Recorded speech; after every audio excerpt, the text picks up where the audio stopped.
So you have a house yet? Me? Yeah. Condos. Condos, yeah. Yeah. So I'm just gonna ask you point blank because I know you are not intending to be, but I always find you to be a very secretive person. I need to know your secrets. Oh, do you want this to be on camera or what? Oh, this is totally on camera. I'm purposely asking you this question. Oh, you're asking me this question? Okay, what are you asking? How did you manage to afford your first condo? To be honest, my parents put down the deposit for pre-construction. Okay. And so I was really lucky that way. But I also saved up for, I think, about 2 years at the time. And I was living at home for the first year. So I had a bit of money saved up. Okay. Yep. So by the way, I didn't mean to put you on the spot like that. The main reason why I asked you that question is because I kind of knew the answer to it. It was more so I just want to emphasize the fact that it required you to actually be disciplined and saving for the first couple of years. Like like your parents at the end of the day only helped you so much. Yeah. And they probably give you a head start compared to other people. Not everyone has parents to help out, but it all stemmed from your own behavior from saving. So I kind of want to blow that up a little bit today because I think a lot of people think like, I'll save, but they don't actually. Maybe they actually want to, but like they don't know how to. So like I kind of want to know, like maybe it's not like a secret formula. Maybe it's so like common sense, but sometimes I feel like it's that we need to knock that common sense into people's head, and maybe that will help push maybe even one viewer out there to start doing it, and that's what I want to do today. Let's do it. Tell me, like how did you even think about to save? Like what did you try different methods? Like what were your recipes for that? Yeah. So let me tell a bit of a personal story. I'm not really gonna go into details, but we when we came to Canada, we're like super poor, right? We had no money. Oh, pretty much. So we're renting this apartment, and a couple months in, and then my parents start pretty much running out of money by that point. Oh shit. From money that they saved up in China. Oh. But at least they had jobs. But back in the day, they were getting paid like $7 an hour. Oh, shit. Or like I think it was around 7, right? So, life was tough for quite a few years, and so I think just from that, I naturally wanted to save more. Okay. So personally, I know everyone's different, but personally, that's why I wanted to save.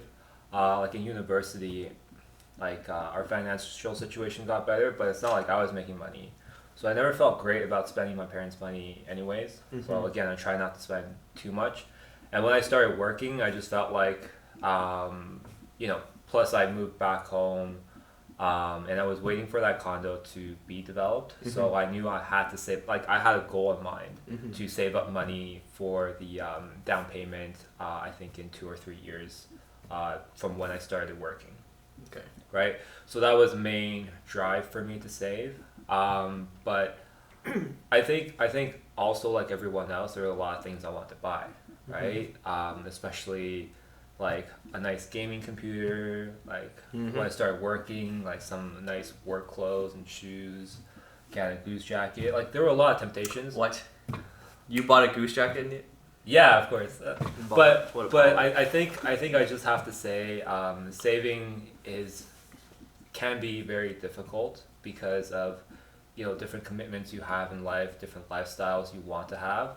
But I like to recommend a few things that I find helpful and other people have found helpful as well. You know what? Before you move on to that part, there's actually one thing I want to call out first. Yeah. Is you said earlier on that your family came to Canada, didn't have much money, and they also struggled, yet they were able to get by in life and still set aside money to be able to help with your down payment. And that just goes to show, I feel like this is what our generation currently lacks right now, is to have that level of forward thinking. Yeah. Your parents, no matter how much they struggled early on in their lives, they made it work, yet they weren't just trying to make enough money to live for tomorrow. Yeah. They were thinking about how can I live so that not just myself, but my next generation, 10 years down the road, 20 years down the road, after their education is taken care of. Yeah. And I think that's the mentality. We embrace YOLO. Yeah. Way too hard. Yeah. Way too hard. And I feel that's, and I'm not disagreeing with that either, because it's okay, fine, we are making more money. The standard of living has gone up. Enjoy yourself. We want to be, because the way we work is also harder too, more stressful environments. Yeah. I get it. You want to balance your mental health by spending money on experiences, food, like you said, gaming computer, and all that stuff. I get it. but you need to be a little bit more like your parents too, where it's like you have to be forward thinking. You need to think about, well, 5 years down the road, how can I really better that future self of mine or my generation or my legacy in a better sense. So really, when I listen to you, I not to sound weird because it sounds so scripted when I say that. Like I got a little bit more emotional thinking about it because it's like such kudos to your parents. Yeah, definitely. Like it takes a lot. You have to when you think back, holy shit. Like for you guys to be able to help me up this way, how much did you guys sacrifice during your working days to make it happen? And the key word I'm going to call out now is sacrifices. Yeah. You need to sacrifice to make that work out. Yeah. Like, would you agree? Like, give me a spoiler alert. Like, what you're about to say right now. It required sacrifices, didn't it? Yeah. Like, everything, I think, requires sacrifice. I'm going to touch on this later, but it just depends on... Like, you have to understand what sacrifices you are making. Because everything is a sacrifice at the end of the day, right? If you're spending a lot of money now, you're not going to have that money to invest for tomorrow, right? Yeah. So that in itself is a sacrifice. So you just have to understand in the long run what matters to you and what do you... Like, you just have to understand the trade-offs, right? Like, at the end of the day, you should make your own decision, whatever that is, but you shouldn't go into it blind. You should know what the impacts of your decisions. And I think that's really what I want to highlight, towards the end of the discussion. So I'm gonna actually call you out now for this. Is that hopefully in the pointers or whatever that you're gonna share. Sorry, what, the pornos? The pointers. Well, if you want to talk about pornos, separate channel. This is not. We're on YouTube right now. If you want to go to a different channel. Oh, we have a different channel. Okay. Shoot. No, it's. I want you to emphasize what trade-offs are because I think that was a thing that. So quick story about me then. Yep. I didn't know what the trade-offs for procrastinating or postponing savings were. Yep. Until I actually worked at the bank as a teller, where I saw bajillion of customers working. Sorry, there weren't that many customers, but when I worked with a range of customers, where some even simple. I saw probably 10 customers on a consistent basis where they made around the same amount of money. But I saw each one live life very differently. Yep. And 2 years later into my job, I saw how different their financial lives were. Yep. So how they were different financially. Yep. And that was what was a wake-up call to me too. Obviously, I learned along the way too, so I didn't waste all that 2 years. But I saw what trade-offs were. If you want to be very YOLO about it, cool. Yep. You probably were able to post more amazing pictures on Instagram. Well, at that time it wasn't Instagram, just Facebook. And people were poking you about it. Right. But then the person that made those sacrifices still lived a decent life. They still went. I saw that. They went to restaurants, ate out and stuff. But those people actually were able to first buy their own home. They stopped renting. Again, maybe that person didn't want to rent or whatever. I don't get. I don't care what their needs and priorities were. But those are what I mean. The trade-offs is what is important to highlight. Yeah. So that's just my little 2 cents to the situation. Yeah, and I think it's you can put some numbers behind it, but essentially, it's more like today you could be young and healthy, but in 20, 30 years you don't know what's going to happen. Maybe the job market will have changed so much that. The job you're doing doesn't exist anymore. Things might happen that you just can't foresee, right? And the biggest, I think, gain if you were to save is to have that level of comfort and security, right? That emotional grounding of, let's say, life is tough sometimes, but at least we have this financial backing or at least we have this. I guess frugal mindset that we can fall back to, right? Yeah. If life gets tough, excuse me. If life gets tough, we don't have to be too stressed about it because we can just cut down on some things that were luxuries to us anyways, right? So I think that's the biggest one, and maybe the biggest sacrifice is convenience. Yeah. Right. Everybody loves, you know what? Sometimes it's 10 p.m. and I'm packing lunch for the next day. And then I gotta make some veggies, and I'm way too tired. I don't really want to right now, right? But me taking maybe 10 minutes to cook up a dish versus me having to buy something for $10, right? Yeah. $10 may not be that much money at one time, but it's that about behavior adds up. It's about the behavior that adds up over time, and I think that's the main thing. If you want And plus there's the what's called the hedonic adaptation, which just means that if you have the same experiences, the same, let's say, pleasurable experiences all the time, you're gonna get numb to it. It's gonna be your average, right? You're not gonna derive as much pleasure or happiness from it. Yeah. So actually, I think one thing I kind of want to call out right now is so for all the viewers right now, off camera for a moment, where like when Alex and I was preparing this video, is that we were thinking about what we want to achieve with these videos, and like when we started this channel, this project, I told him on the side, I'm like, as much as we want to make money or whatever the case is, like my passion project is not to sell people like this guaranteed solution. It's like, oh, I don't want to be an ad that tells you like, hey, I'm gonna tell you right now, we're doing so well in life right now. Yeah. Let me tell you the magic success of doing this. Sign up right now. Go to my conferences or buy my merch right now, and I'll guarantee that you will be just like us with a Ferrari and a Lamborghini in the back. Nothing. I'm not. We don't have that. Wait, you have a Ferrari? I don't. No, that's the point. I don't have that. But I'm not saying. But at the same time, it's like I feel whatever message I'm delivering, it seems so intangible. But I just realized as well, when we were off camera, I just said, what we're trying to tell you, everyone on the camera today, and just talking about it amongst ourselves, is that it's just a behavior we're trying to really promote. It's really intangible. You can watch our video and say, well, I watched your video and just wasted 18 minutes of my life and realize that I don't know how to save. I don't know what to do now. You didn't tell me like what exactly I need to do, and I don't have that. Maybe like if you want to like have a one-on-one conversation, by all means, like put it on a comment section below, email us, go for it. But we're not here to promote that magic formula. We're here to tell you how to start framing your mentality about tackling your financial problems. Start thinking about those trade-offs, those things that you normally wouldn't think about. Let's not think about the good stuff. Let's not think about, I want to save for that gaming computer, or I want to save for that vacation. What if I want to start thinking about a rainy day fund? Yep. Where, to your point earlier, and that those two words go, you're young and healthy right now, but you won't be 10 years from now. Maybe not. I'm not trying to sound dark or anything, but a lot of people actually, if they got into a car accident today and actually can't work for a few weeks, let's just say, I don't think a lot of people actually have that money, can just like fork out their regular expenses, not realizing that, shoot, I don't have work, I don't have any income. And that's kind of scary. And like, I would just want to kind of like put those intangible thoughts into people's mind and so that people are more cognizant of it. Yeah. So yeah, just a little bit of just a cutaway to like kind of talk about like how this discussion came about, because originally we were thinking about what topic to talk about today, and this was the thing where I'm thinking this is the reason why this channel started. Yeah. We want to promote a behavior, not like a magic formula.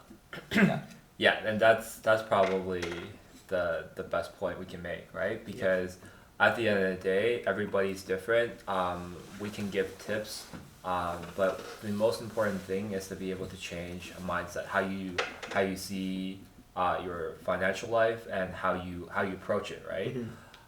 So tips and tricks are great. Maybe 10 tricks to getting out of debt or whatever it is you want to achieve. There's tons of these videos on YouTube. Yeah. But it's hard to come by a video or a blog post that kind of talks about why you should do that, or how can you change your mind, or what's the real benefit of it. Yeah. Why do I care? Why should I care? Yeah. Why should I care? Yeah. It's hard to do it for the long term, right? It's almost like weight loss. It might be doable in the short term, but it can be difficult to keep it off over time, right? And that's really the mindset. It's more like a lifestyle that you have to be in, and not just how to do it quickly, get there, save up $5,000, $10,000, and then you're back to spending it all, right? It doesn't really. You know what? I'm gonna interrupt you there. Perfect analogy. I actually never.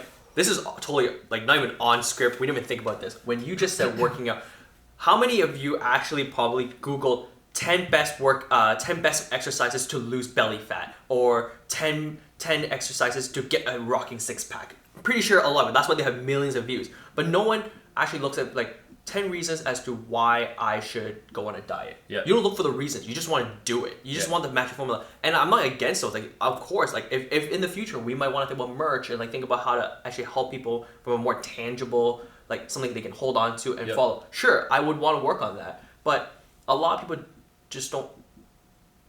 A lot of people aren't aware of the reasons that actually benefits them. They just want to do it for the sake of doing it. Yep. And I think that's that's the purpose of our video for now. Like, if I would love to be from a workout perspective, like encourage people, why should you get into fitness? Like, instead of just thinking about, I would just want to rock hard like 8-pack or a 6-pack, think about the health benefits that come along the way first. Because once you understand on the days where you really don't want to go for another crunch or another sit-up, think of the health benefits you're actually getting from just working out overall. I think that will be a better driver. Yeah. That's like... Yeah, for sure. Yeah. That's exactly it. Like, think about how much better if you don't have to worry about that next mortgage payment or that next credit card statement, right? If you just didn't have these, it's a lot about it's not so much, like having money is not so much about having stuff, right? Yeah. Like getting things, but more about taking away the stresses that you could have otherwise.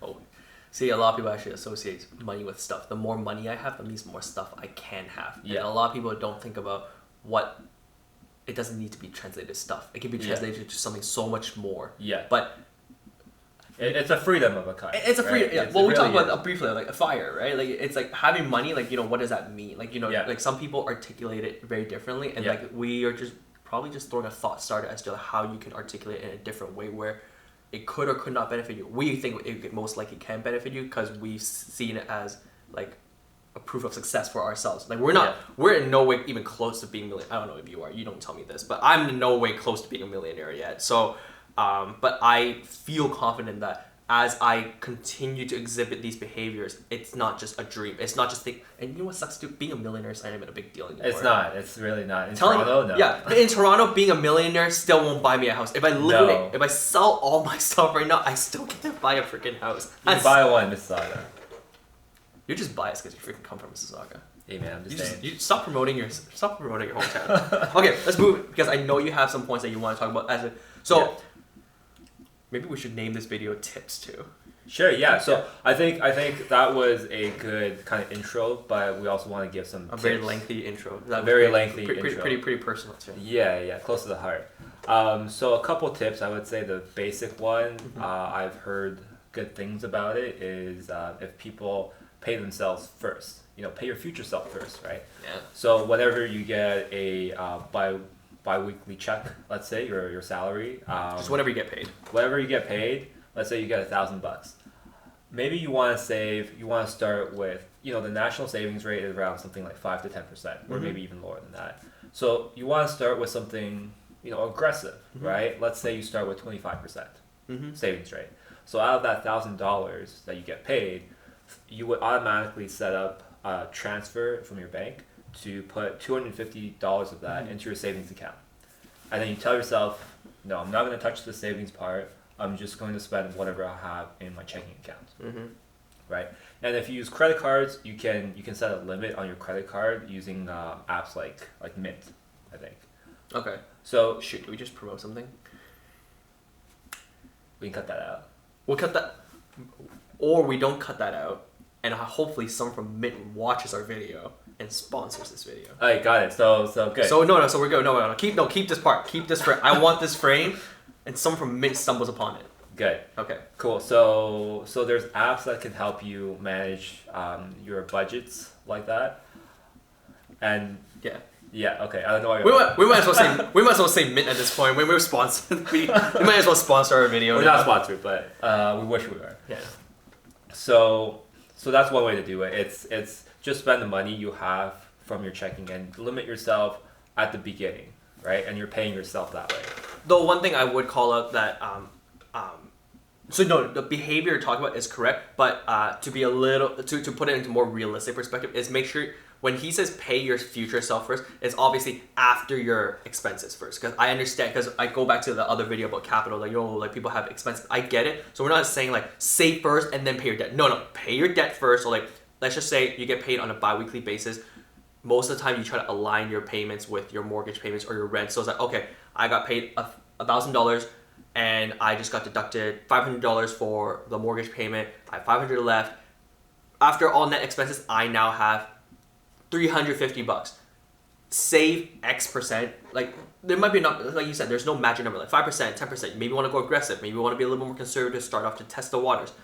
And testing the waters, that's the first thing. When I first, like when we, I should say for myself first, I guess.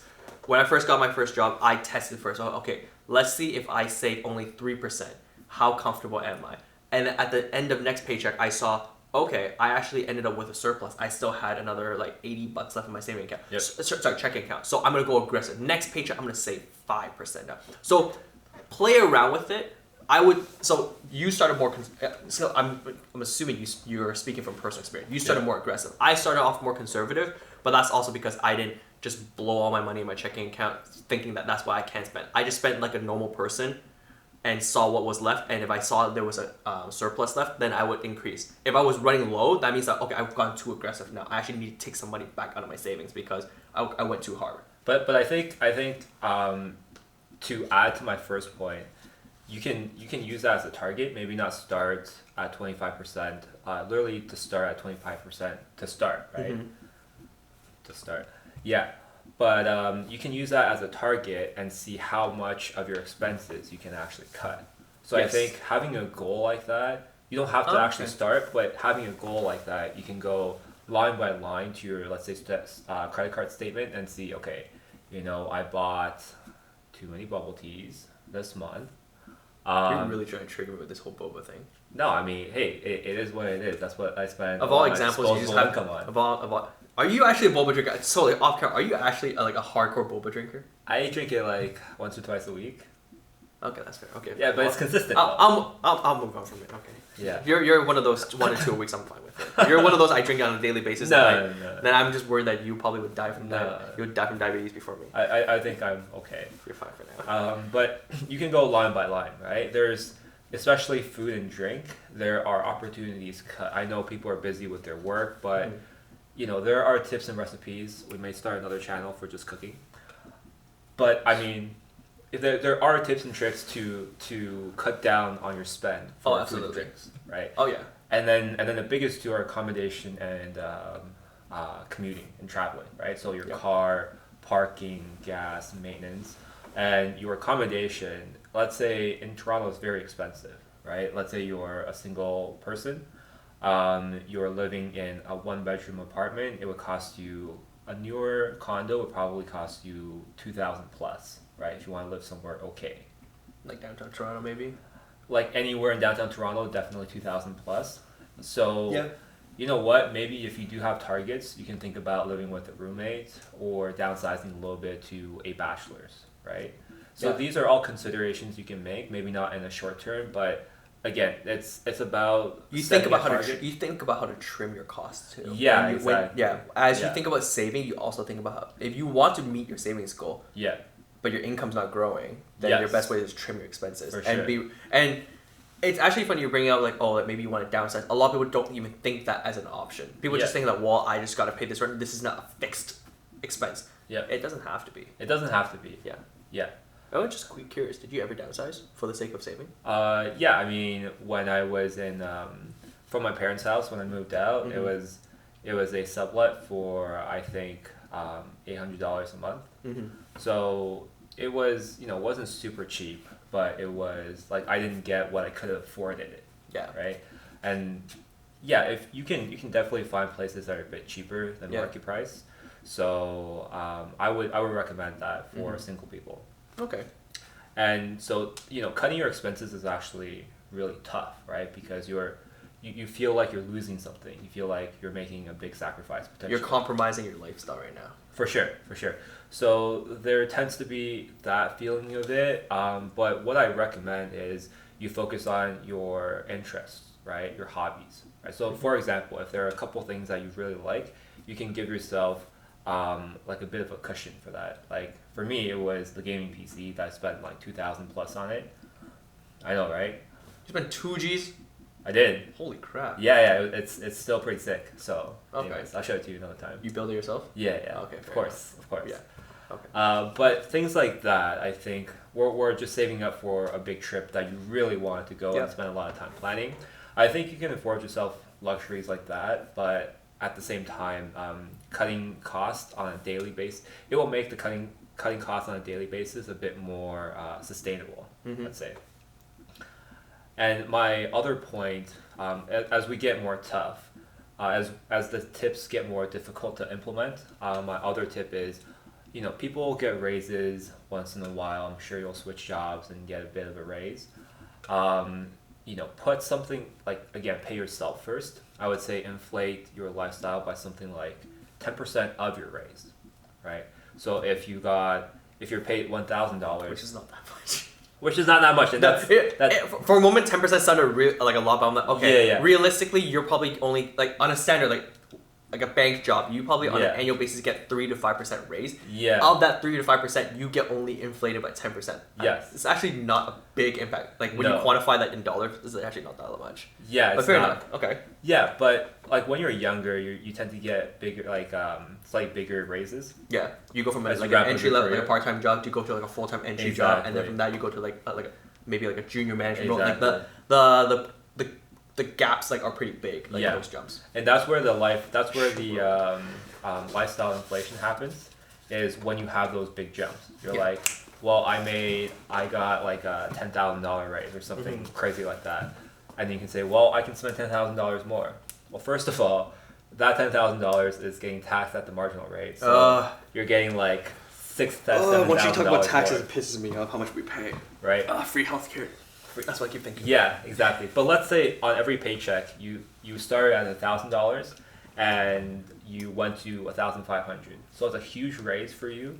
But let's say you only let yourself spend $50 of that, additional $50 on top of your original budget, right? So you're paying yourself 10% of the 500, and then the rest of that 500 you're saving.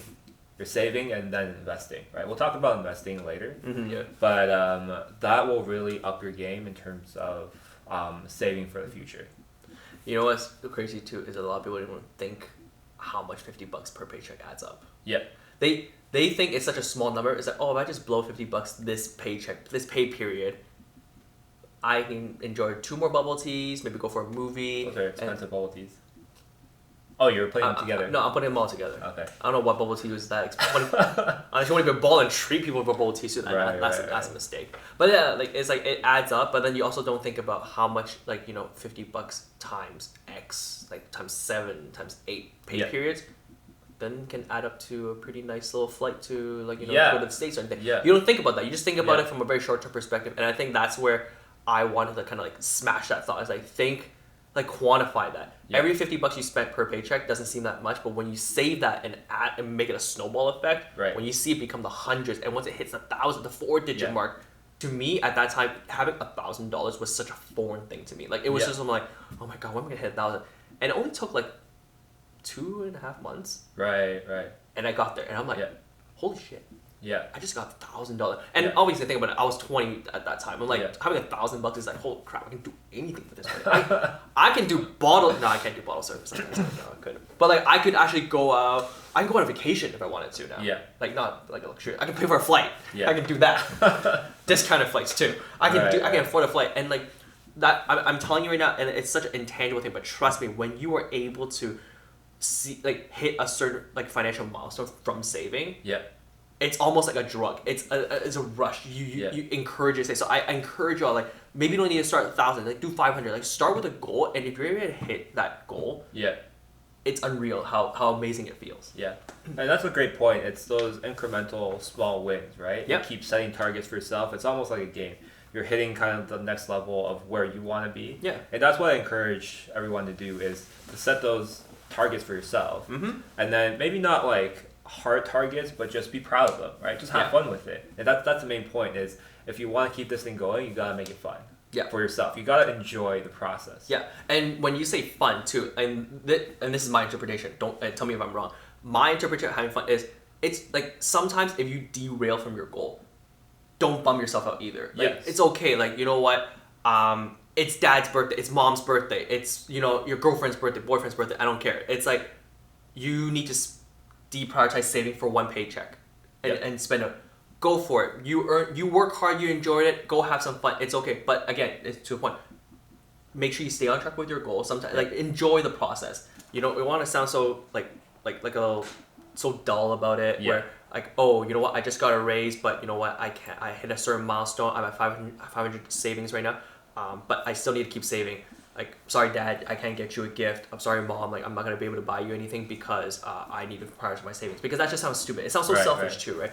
And like you want it's almost like you're trying too hard. Now you're trying too hard, and now at one point some people are like, and remember, I know this really goes against the philosophy we're trying to promote here. It's like money is just money at the end of the day. Like friend values, experiences, like like those don't last forever. Like you know, make the most out of it. Like money can only get you so far. So like although the purpose of our channel is to promote the importance of how to manage money, we're not saying money is the most important thing. Right. Like learn to use money to your advantage to how enhance your life. Yeah. Enhancing your life maybe to prioritize saving, but not to go so much as saying it dominates your life, and not to use it to make yourself and the people around you happy as well. And I think just to add to that, it's more about, it's like a lot of people, because their lives are so busy, there's so many things.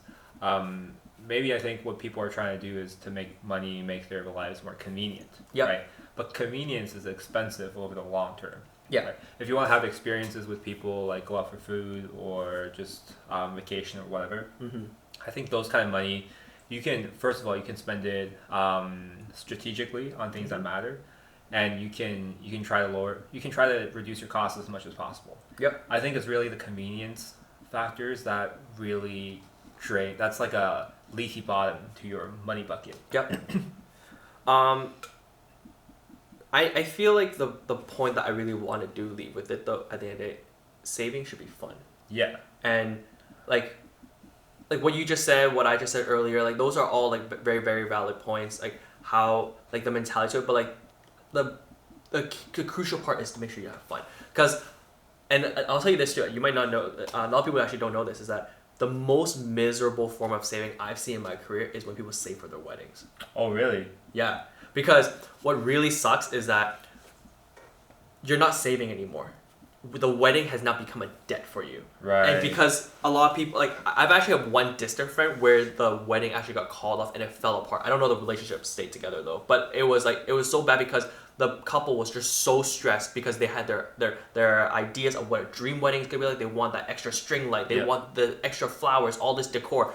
And now on a regular basis, I just saw that they barely ate lunch. They only drink black coffee for the morning for breakfast, and they never socialize, they never go anymore. So all they're doing is just always being at home, looking at each other, barely meal prepping because they were trying to cut back on that too, and just always looking at their saving account miserably at the computer, hoping for that magic number to go up even by another dime. Right. And it was just so miserable. And it should not be like that. Yeah. Whether it comes down to buying a house, getting engaged, buying a ring, paying for your wedding, getting that gaming computer, everything else, all the steps along the way, those goals should be fun. You should be able to save happily and, have that flexibility. A savings goal should not become suddenly a debt to you where you're feeling like, oh my God, if I don't save $1,000 by in 2 weeks, then I am screwed. Then I'm going to miss a payment and my wedding's not going to be the same thing. That defeats the purpose. So I highly encourage anyone that is setting up themselves for a path of savings, making those mini milestones,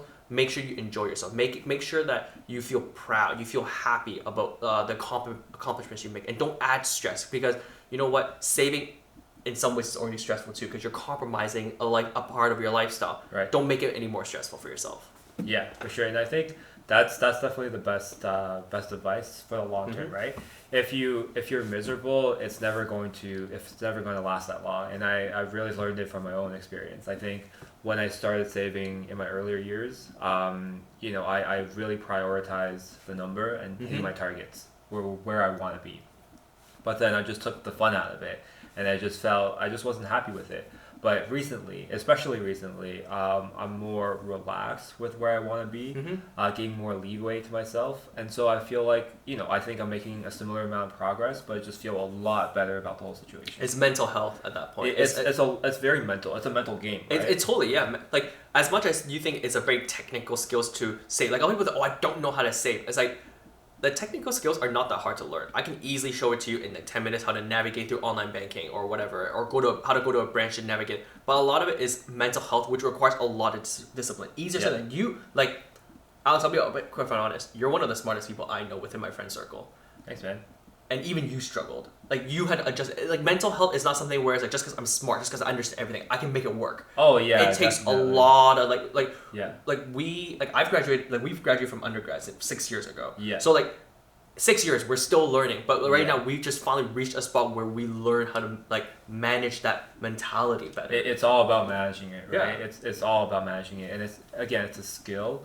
Hopefully we'll get into it a bit more in detail later. Yeah. But again, it's about doing it slowly and building up towards your bigger goals. Yeah, absolutely.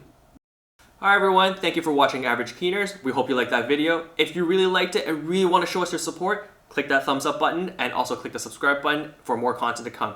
And of course, we really appreciate your feedback. We're still really new at this and we really want to do a better job to service the stuff that you guys want to learn more about. So please, give it all in the comment section below. We definitely will read it. So looking forward to hear more from you guys. And obviously check out our all videos in the Average Keener channel.